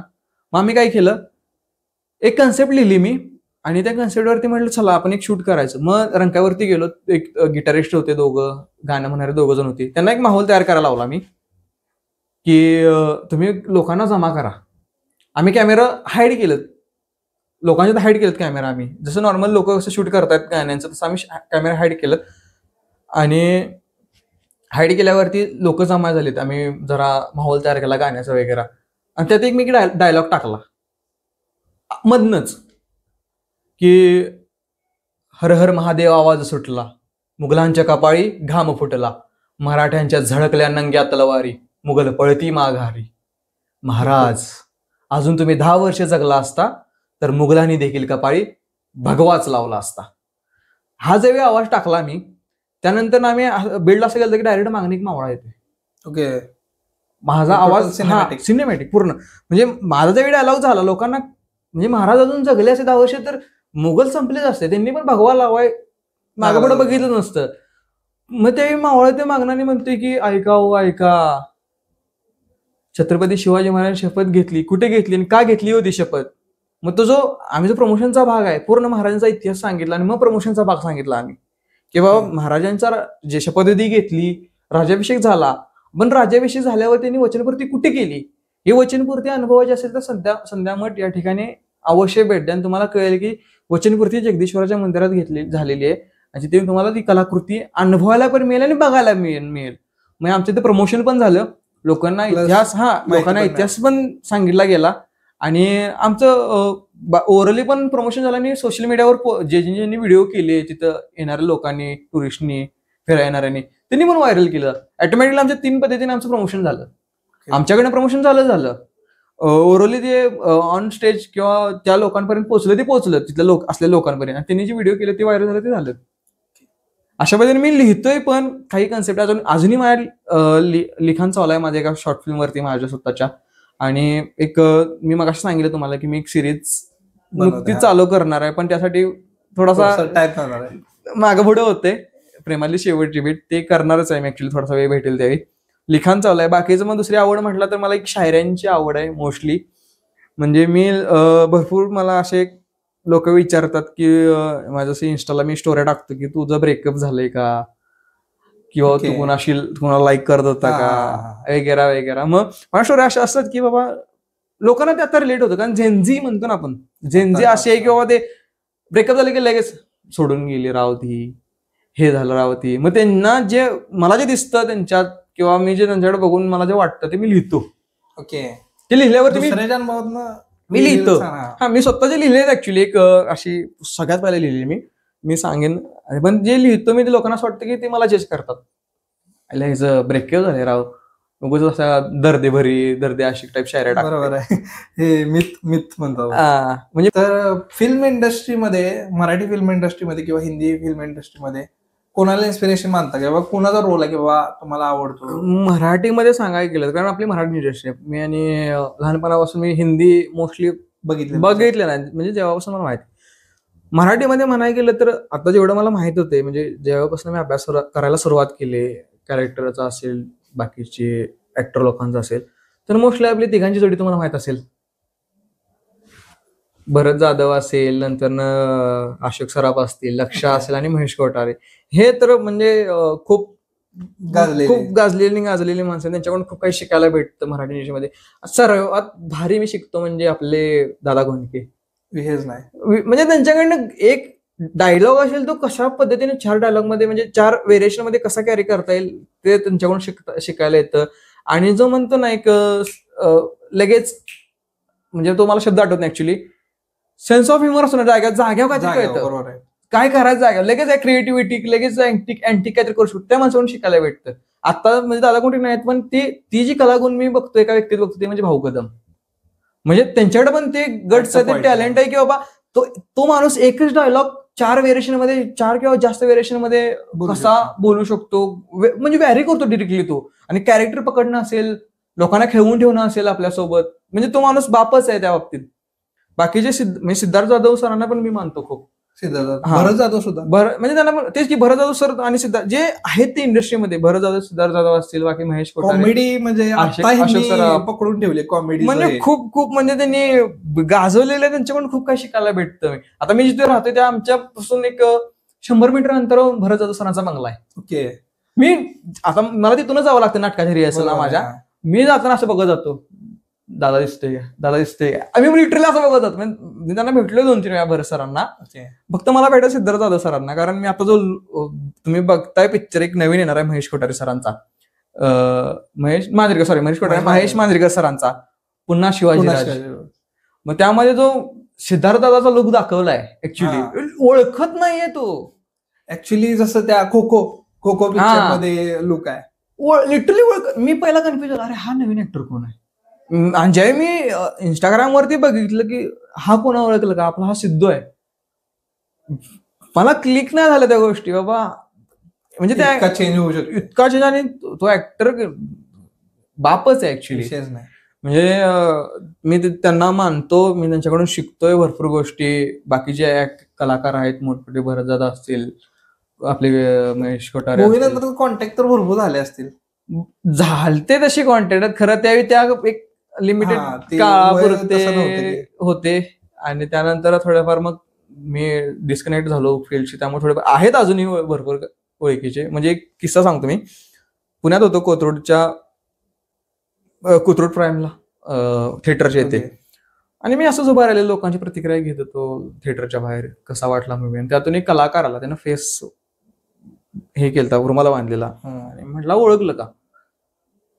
मी म्हटलं सॉरी, म्हटलं नाही ओळखलं. डिरेक्टर तिकडे आले, नचिकेत दादा आमचे आले, ओळखलं त्याला. म्हटलं नाही. त्यावेळी त्याने काढला, रुमाल काढला, आणि त्यावेळी मी बघितलं, अरे आपण एकत्र काम केलं. मग त्यांचं जे ऑडिशन त्याच्यासोबत मी काम केलं ऍक्च्युली, वर्कशॉप घेतले, म्हणजे वर्कशॉप झालं आमचं दोघांचं सोबत. ते होते ओम बुतकर. तुम्हाला ऍक्च्युली ओम बुतकर म्हटलं कोणाला कळणार नाही एक्झॅक्ट कोण आहे. ओम बुतकर तुम्हाला माहिती आहे ओम बुतकर कोण आहे? नाही. राहुल्या माहित आहे, मुळशी वेटर मधला तो राहुल्या तिथं होता. जेव्हा तो आला म्हटलं आपण काम केलं, म्हटलं अरे पिक्चर बाहेर आहे. मग मी सांगत होतो पिक्चर बाहेर आहे, आवडला पिक्चर, चांगलं काम केलं वगैरे वगैरे. आम्ही अशा कलाकारांनी फिल्म अशा माध्यमातून बघितले ना, थिएटर भेटले नव्हते, प्रीमियरला आता आलं नाही म्हणून. दिग्दर्शकांकडून किंवा यांच्याकडून काय शिकायला मिळालं एक शॉर्ट मध्ये उत्तर मिळवलं? शॉर्ट मध्ये म्हणजे म्हणायला गेलं तर मी मध्ये डायलॉग म्हटलंच की ते एका ध्येयासाठी वेडे होते. आणि ते ध्येय म्हणजे तुम्ही पिक्चर मध्ये बघाल की तो जसा वेडा होता त्या गोष्टीसाठी आणि काय करण्यासाठी वेडा होता, जिद्द होती, जी चिकाटी होती ती तशीच होती.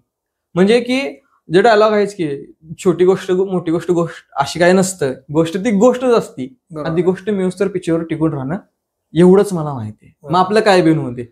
आता तू म्हणलास की तू शायरी पण करतो, ते एखादी शायरी आमच्या प्रेक्षकांसाठी होऊन जाऊ दे. म्हणजे मी अशा शायरी मोस्टली इन्स्पिरेशनसाठी आता काही दिवसांपूर्वीच लिहिले, पण मी फर्स्ट शायरी लिहिली ऍक्च्युली. म्हणजे नुकतंच नवं मी पण प्रेमात पडलेलं ऍक्च्युली. पण ते एक अट्रॅक्शन म्हणतो ना आपण, त्या पद्धतीने होतं. मी कधी सिरियस म्हणजे एक्झॅक्ट प्रेम काय होतं मला माहित नव्हतं, ती कन्सेप्ट माहित नव्हती, लिहायचं नाही. प्रेमात म्हणजे एका मुलगीच्या प्रेमात ऍक्च्युली पडलेलं मी, म्हणजे पडलेलं नाही, अट्रॅक्शन होतं. ते मला रिअलाइज झालं की बाबा अट्रॅक्शन नाही, आपल्याला करायचं काय नाही, आपण रस्ता भरकटतोय, मला डोक्यात होतं. मग त्यावेळी मी त्या पोरगीशी बोलणं सुरू केलं, आणि मी टाळलं पण तिला नंतर, की कारण माझे ट्रॅक विसरतोय, मी पटरी सोडतोय माझी. मी बोलणं टाळलं, आणि त्यावरती मी थोडंसं डिस्ट्रॅक्ट पण झालं. आणि मी थोडंसं एकांतात, मी कायम एकांतात राहतो, कायम एकट्यात राहणं मला खूप आवडतं, कारण एकट्यात राहिलं की मला माझ्या प्रश्नांची उत्तरं मिळतात. मग त्यावेळी मी लिहिलं की असं की त्यात माझ्या मित्राचं ब्रेकअप पण झालं, आणि मी ह्याच्याशी बोलणं बंद केलं तर माझ्या मित्राचं ब्रेकअप झालं, आणि तो खूप असा रडत खडत दर्दे आशिक वगैरे. मग त्यावेळी लिहिलं मी की एकटा बसलेलो रूम मध्ये, आणि असं लिहिलं की काश एक दिन हम मर जाते, इसी बहाने से तुम देखने तो आते, तुम आते और रोते तो सही, ये देखने के लिए हम होते तो सही, मर के मैं देख तो रहा था कि कारण मेल्यानंतर 7 मिनिट आपल्या ब्रेन वा. चांगल्या गोष्टी आठवतं.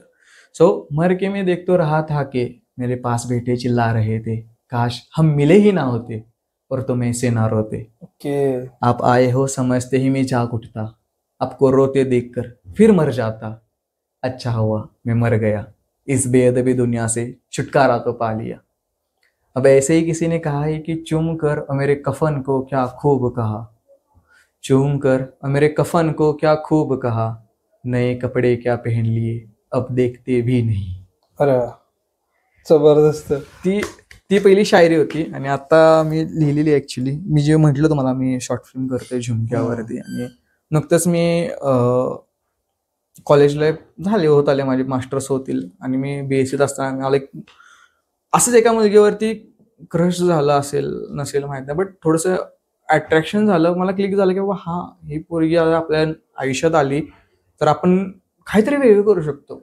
ह्या मुलगीला घेऊन या मुलगीसोबत राहून वगैरे आपलं काहीतरी लाईफ होऊ शकतं असं वाटलं मला. आणि मला आउट ऑफ बॉडी म्हणजे मुलीकडे बघण्यात म्हणजे आउट ऑफ बॉडीचा पार्ट म्हणजे मला एक झुमका आवडतो खूप खूप भारी. म्हणजे तू ते जे आहे झुमका म्हणजे मी त्यावर प्रेम करतो ऍक्च्युली. मग त्याच्यावरती मी एका मुलगीसाठी त्या मुलीसाठी मी झुमके घेतलेले ऍक्च्युली. म्हणजे देणं झालं हा भाग वेगळा आहे, नंतर ती स्टोरी वेगळी आहे, पण त्याच्या आधी मी झुमके घेतले तिला द्यायचं कसं म्हणून मी ते झुमके तसेच ठेवलेले. मग ते त्याच्यावर इमेजिनरी एक अशी शायरी होती की मैंने आज भी 2 झुमके खरीद कर रखे हैं, अलमीरा के किसी कोने में छुपा कर रखे हैं, किसी दिन तो कहोगे आज तुमसे मिलने का मन है, इसी इंतजार में अपने सारे कपड़े तैयार रखे हैं. तुम कहती हो अमन प्यार कहा था हमारे बीच, तुम कहती हो अमन प्यार कहा था हमारे बीच, मतलब ये डायरी के पन्ने में यूं ही भर रखे हैं. अरे बाप रे. और तेरे हाथ में मेरे नाम की मेहंदी ना हुई तो क्या, तेरे हाथ में मेरे नाम की मेहंदी ना हुई तो क्या, हमने तेरी तस्वीरों से अपने सारे कमरे सजा कर रखे हैं. जबरदस्त जबरदस्त. त्यानंतर ते दिलं मी करत तिला. एक नंबर लिहिलेला आहे काय म्हणजे भरपूर अशा दर्दी दिल्यात आपलं प्रेक्षक थोडस हे होईल. जशी ही शायरी तुम्ही सांगितली एक मोटिवेशन शायरी बनवू जाऊ दे आपल्या प्रेक्षकांसाठी किंवा तुमच्या मित्रांसाठी पेंडल्यामधल्या. नक्की नक्की. काय मी आता काल परवाच एक अशी सुचलेली आहे म्हणजे मोटिवेशनल असेल मे बी, मी स्वतःच्या जेव्हा लिहिली ऍक्च्युली. सो ती अशी आहे की तू हरला नाहीयेस, तू हरवला आहेस, तू करू शकत नाही तू ठरवलं आहेस, दे स्वतःला स्वतःची तू नव्याने ओळख, स्वतःच्या मनाशी तू राहा खंबीरपणे बोलत, वेळ काय काळ काय बदलायची आहे तुझी तुलाच, शोध नव्याने स्वतःला सापडशील तू गाजवलेल्या काळात. बघ एकदा मनाच्या आरशात पटेल तुला तुझी खरी ओळख, सापडेल तुला तुझ्यातला तो जो संकटावर मात देत होता चालत. तू मनात आणलंस तर नशिबात नसलेलीही नशिबात आणशील, आहे तुझ्यात ती धमक, पण स्वतःलाच कधी ओळखशील. ह्यातली एक लाईन आहे ती मला खूप आवडते. ज्यावेळी मी तेंडल्याचा रिलीज झाल्यावरती ते होतो त्या फेजमध्ये आणि त्यानंतर मी स्वतःला विसरलो, त्यामुळे मी हे लिहिलं की वेळ काय काळ काय बदलायची आहे तुझी तुलाच, शोध नव्याने स्वतःलाच सापडशील तू गाजवलेल्या काळात. बर. त्यामुळे एक जे पीकला जे असते ते लक्षात ठेवा आणि त्यामध्ये तुम्ही काय होता हे लक्षात ठेवा, कसं वागत होता. सो त्यामुळे म्हणते की स्वतःला विसरून जाऊ नका. आहे ना तुमच्या ती धमक आहे, तुम्ही फक्त खचून जाताय की माझ्याकडून होत नाहीये, मी म्हणजे करू शकत नाही असं कुठलीच गोष्ट नाही जगात. बरोबर. कधी म्हणायचंच नाही की आपण करू शकत नाही. जसं आमच्या पिक्चरमध्ये आम्हाला खूप संकटांना फेस करावं लागलं की कधी कधी आम्ही पूर्ण हतबल झालतो, आम्ही गुडघे टेकले की आमच्याकडून होत नाही असं आम्ही मांडलं पण नाही. सगळ्यांना वाटलं की हारले, त्यांनी पिच सोडलं. कुठलं पिच सोडतंय, आम्ही टकटुक खेळत होतो. बरोबर आहे. बॉल आला की नुसता सिंगल चाललं होतं फक्त. 4-6 कव्हर ड्राईव्ह वगैरे काय नाही, नुसतं सिंगल झालेलं. सिंगलचं महत्व तिथे कळतं. सिंगलचं महत्व तिथे कळते. फक्त टिकून राहणं महत्वाचं आहे. तुम्ही पिच सोडू नका, फक्त सगळं होतं. आणि विश्वास ठेवा, आत्मविश्वास पाहिजे आणि एक ध्येय ठेवा, ध्येय वेळ पाहिजे आणि सातत्य पाहिजे त्या कामात. बरोबर आहे. थँक्यू अमन, आमच्या पॉडकास्टला भेट दिल्याबद्दल. नक्की नक्की आभार आहे तुमचा. नक्की. पुन्हा एकदा आणि एक पॉडकास्ट करू आपण एका वेगळ्या टॉपिकवरती. आवडेल मला करायला. 100%. जो तू आम्हाला ह्या कॅमेराच्या मागे सांगितलं त्या टॉपिकवरती आपण करूया. 100%. नक्की. खूप काही गोष्टी ज्या कॅमेरा मागच्या आहेत त्या ह्या पॉडकास्टला सांगू शकत नाही, टाइम लिमिट आहे. ठीक आहे. नक्की आवडेल मला पुढचा पॉडकास्ट करायला. थँक्यू. नक्की. ओके. Thank you so much.